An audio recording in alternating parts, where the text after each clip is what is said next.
Welcome back to the Arise interview, where we speak to the newsmakers as well as ordinary people doing extraordinary things around the world and featuring the voices at the heart of the stories. I'm Charles Aniagolu. Now let's turn our attention to tourism and hospitality, an industry that suffered greatly under the pandemic but is now gradually starting to pick up, although still subject to fits and starts because of the highly infectious Delta variant. Nowhere more so than in Dubai, a territory noted for its world-class tourism and tailored destinations, and which has the busiest airport in the world for international travel. Well, my next guest today knows a thing or two about this. She's Stella Fubara, the Director of International Operations at Dubai Tourism. She's in charge of Africa, and she said previously that Nigerians are the largest number of visitors to Dubai from Africa, and that the numbers have grown in double digits over the last 5 years. But that was before the pandemic. What about now?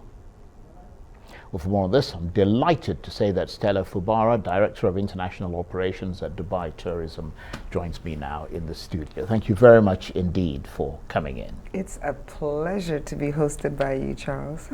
Has somebody told you look remarkably like somebody that we all know?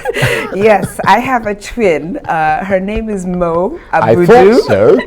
And everywhere I go, they say, "You look like someone I it's like." It's amazing, isn't it? And I go, "Yes, I look like Mo Abudu." It really is quite remarkable, the resemblance. But anyway, we're not here to talk about Mo. Let's talk about tourism in Dubai. And first of all, just tell us how Nigerians are helping to grow tourism in the Emirate. It's been a great 5 years prior to the pandemic, and even longer than 5 years that Nigerians have been visiting Dubai.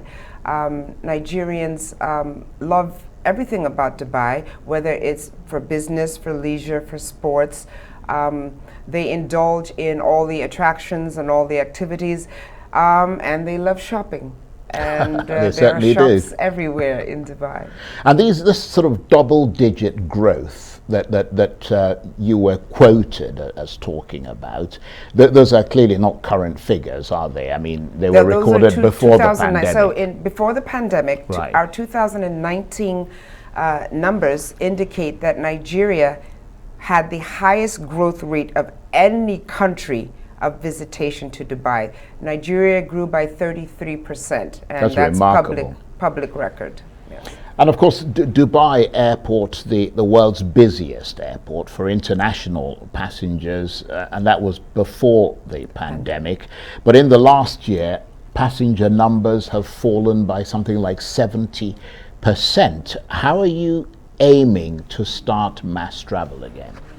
Mass travel starts for any country as soon as COVID restrictions are lifted. It's actually the country itself that controls when international travel can begin. And so any country that has lifted their restrictions towards Emirates Airlines, Emirates has begun flying already. And we hope to continue to see an improvement despite the Delta variant that kind of threw another curveball.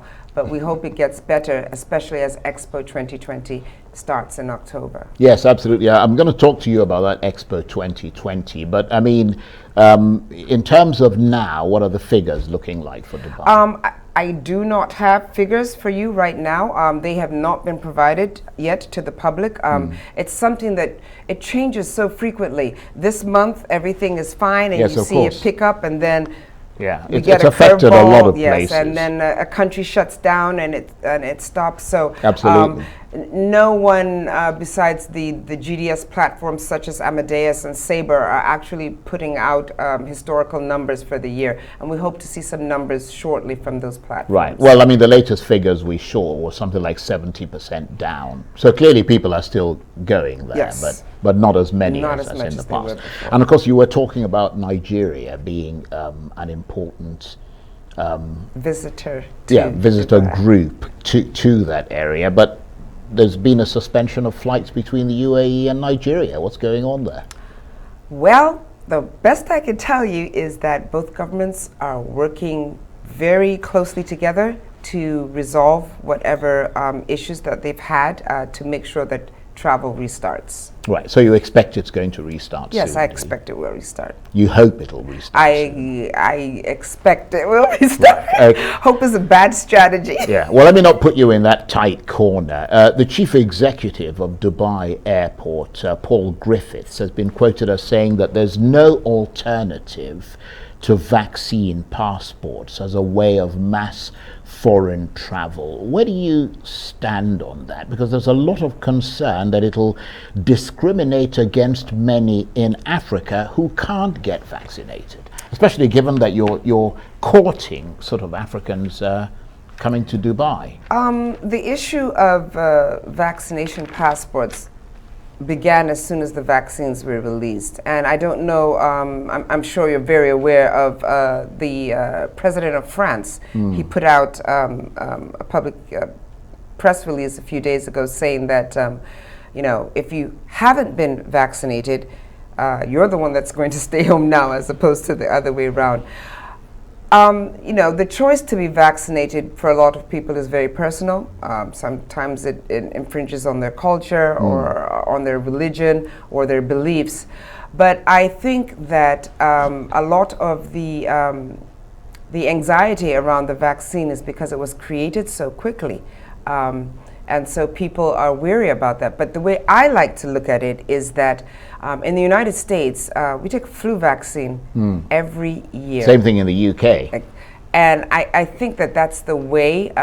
It's going to have to be that yes, way. I think that, and there are some people that don't take the flu vaccine. I'm one of those that I took the flu vaccine once and I felt ill and I decided never to take it again. But I've never gotten the flu. I don't take the flu vaccine. So I think that. But I think COVID's a different thing. COVID is a different thing because it seems to really affect people who have underlying issues. And but I mean, beyond the issue of, you know, personal, you know, beliefs and all of that as far as vaccines are concerned, I mean, I would imagine that for you, trying to attract visitors to Dubai, that would be like uppermost, because given what's been happening around the world and you're trying to get Africans, I mean, a lot of Africans don't have the choice. They don't have the choice to actually say, okay, well, do we believe in this? Because the vaccines are not available at all.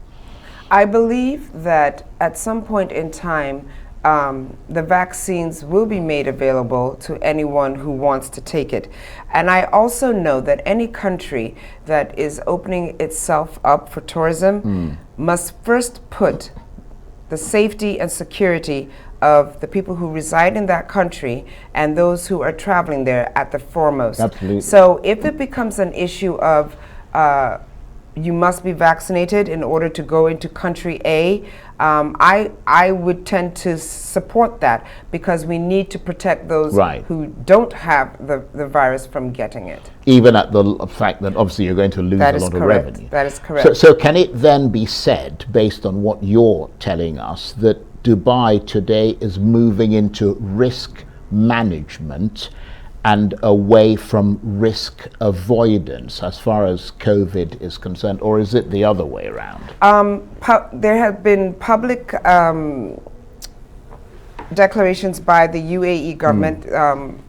They release this stuff periodically, and I would like to say that as a resident of Dubai, not in my capacity as a director, but as a resident of Dubai, Dubai has been in risk management forever. Yes, the initial first 4 or 5 months, you know, it was let's avoid this, you know, and clean up the city and do what needs to be done. And I felt so safe as a resident living in Dubai, and still there. And it's now about managing this to make sure that we don't expose more people, that we get as many people as possible vaccinated, and just keep the city safe because we like tourists to come in and feel safe. Now let's talk about, I mean, I don't mean to sort of turn you into the vaccine, you know, commander-in-chief there, but the honest truth is that it's very obviously related to tourism and hospitality, which is your area. But what about that spectacle, the Dubai World Expo, which is being billed as the biggest event to be held in the Arab world? I mean, it was postponed for a year before the pandemic. How are things gearing up now? We're ready. Expo 2020 is ready. For just a little bit of background about Expo 2020, it is a world exhibition that's held every 5 years, and the last one was held in France in 2015. And if I remember correctly, they probably saw about close to 20 million visitors over a 6-month period. Don't quote me on that. But it's a long expo, though, isn't it? Yes, it's a 6-month expo. So it starts October 1st and goes on until April. And also, we can see pictures of it on the screen there. It's fantastic. It's especially because it's taking place in the Middle East.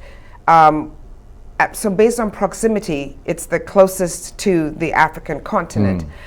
It is an exhibition that I urge students to try and get to. It's 6 months long. I urge anybody in academia, I urge anybody in the business world, anybody in corporate, anybody in leisure. In other words, I urge everybody to try and get to Expo 2020. There's something for everyone. And my reaction to that would be, you would, wouldn't you? It's something that I have never in my entire life attended an expo, and now it's in Dubai. So I'm going so that I can knock that off my bucket list. Yeah, but I mean, it's supposed to start in October. Isn't that a rather optimistic sort of forecast for an event that relies on tourism at a time when tourism is down? Because clearly the rest of the world has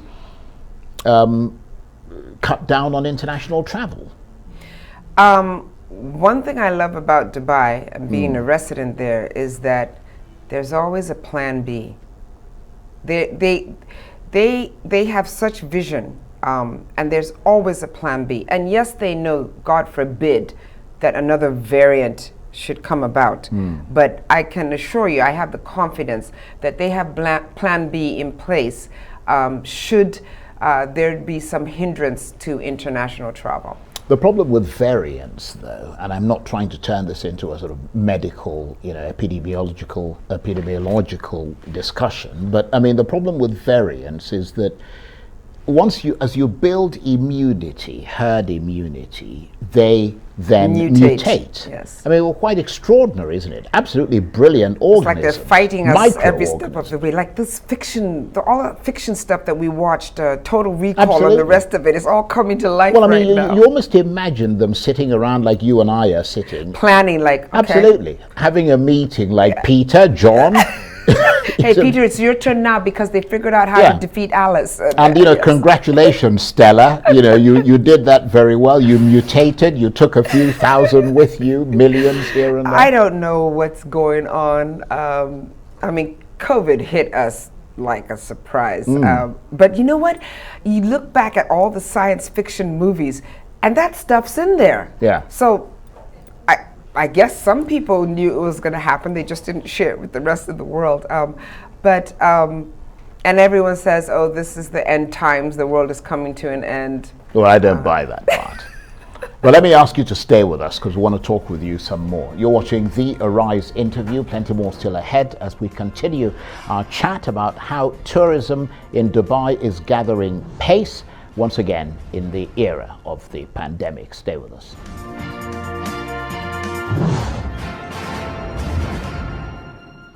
Welcome back to the Arise interview. I'm Charles Aniagolu. Now, my current guest is Stella Fubara, Director of International Operations at Dubai Tourism.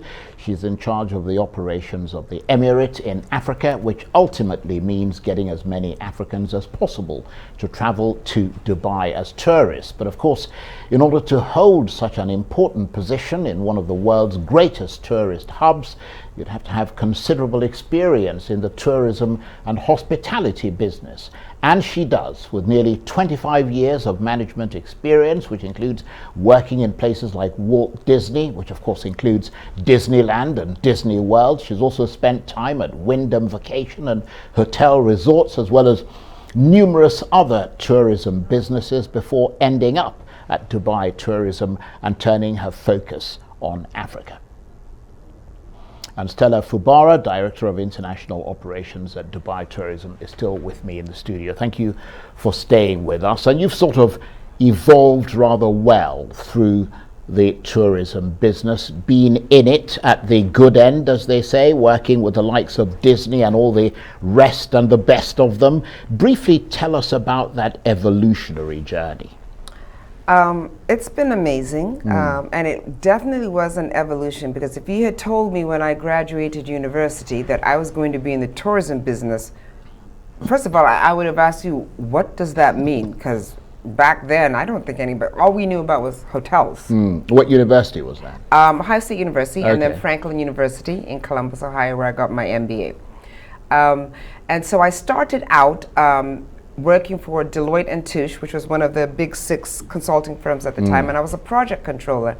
And one of the things that you did as a project controller is that because your skills were basically financial and auditing and accounting, you moved from project to project wherever they were in the world, if you worked for Deloitte. And so I got to work in the medical industry, I got to work in asbestos, I got to work in,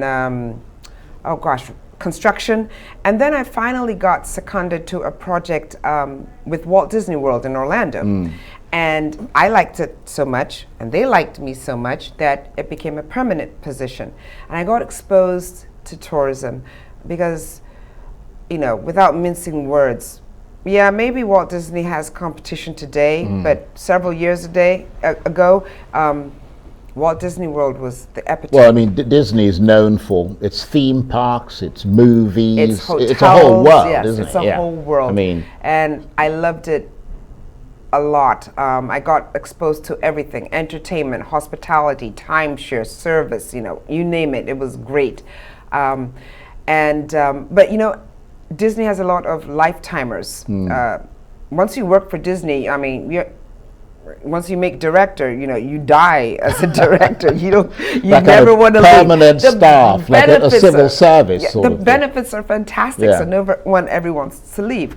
So in order for me to move up the ladder at Walt Disney World, you had to leave, basically. I had to leave, or my boss, who I loved dearly, would have to die, and I didn't want him to die. So, and I'm telling these stories, especially for the younger audience. There's a lesson here I'm getting to.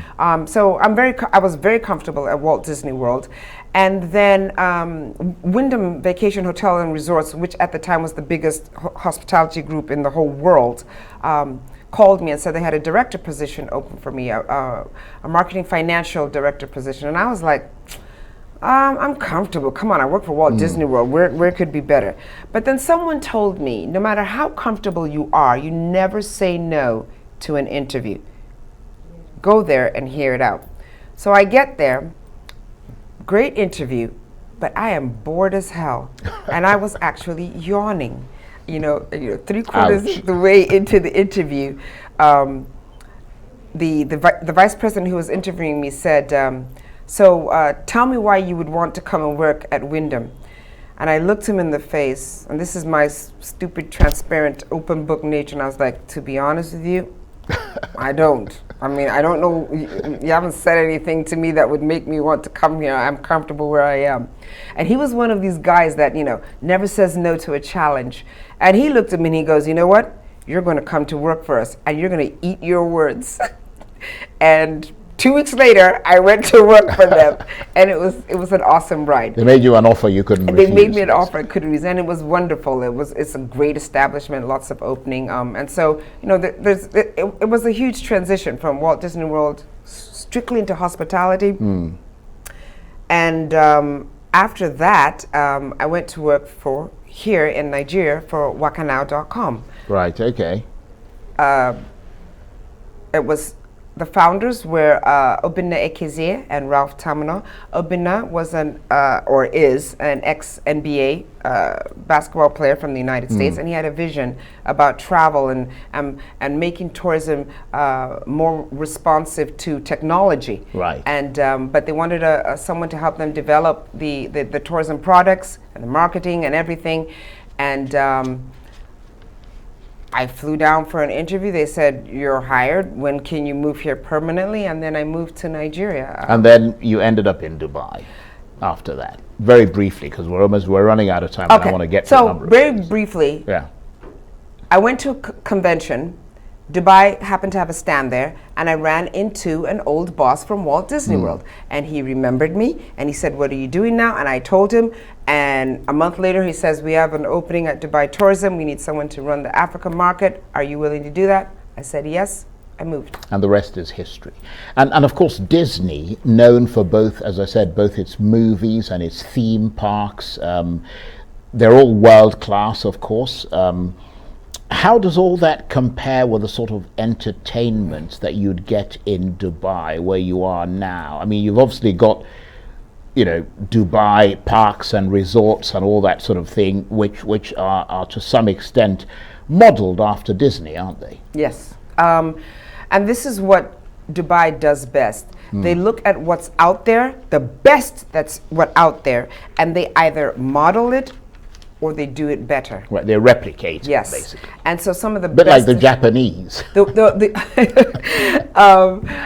the mutation Japanese. Okay, so for instance, the world's largest indoor theme park is in Dubai, which means whether it's raining, whether it's 200 degrees outside, that particular theme park is open, and it's fantastic. So recently, the deepest diving facility in the world just opened up in Dubai. This was about maybe 3 weeks ago, and all sorts of celebrities have been there trying it out. So every step of the way, Dubai is trying to improve its own record. To innovate. Yes. And I'm curious, you like skydiving, do you? I mean, I noticed that in one of your videos you were leaping out of an aeroplane. Though I have to say you look terrified, because I took a closer look and you look like you could hardly breathe. COVID made us do a lot of things. Oh yeah, there it was. Oh, you're going to show that part? Of course. COVID made us do a lot of things, and I had a colleague at work, 10 times younger than me, comes strutting into the office and telling us that he went skydiving, and I was like, hey, if you did it, I can do it. Forget the age difference. and yes. Now there you are there. I was hoping, you just look at her face if you can, folks. I was pushed out. She looks terrified. Were you terrified? I was alone in the plane with my instructors and the TV guys, and when the moment came that the light went green for me to jump, I started screaming, no, no, no. Well, my instructor thought that was all part of the plan and the filming, and he just pushed me. And in that split second, I was like, Lord, into your hands I commit my soul. And then I was like, 5 seconds into it, I'm like, I'm not going to die here. So put a smile on your face and enjoy this bleeping ride. And after that, it was fine. But would I do it again? It's something everyone should do. Right. Yes. Well, that's a good note to end on. I want to thank you very much indeed, Stella Fubara, who is, of course, the Director of International Operations at Dubai Tourism. Thank you very much. It's been a pleasure. Absolutely brilliant talking with you. That's it for this edition of the Arise interview. Join us again tomorrow from me and the entire team here in Abuja. Bye-bye, and thank you for watching.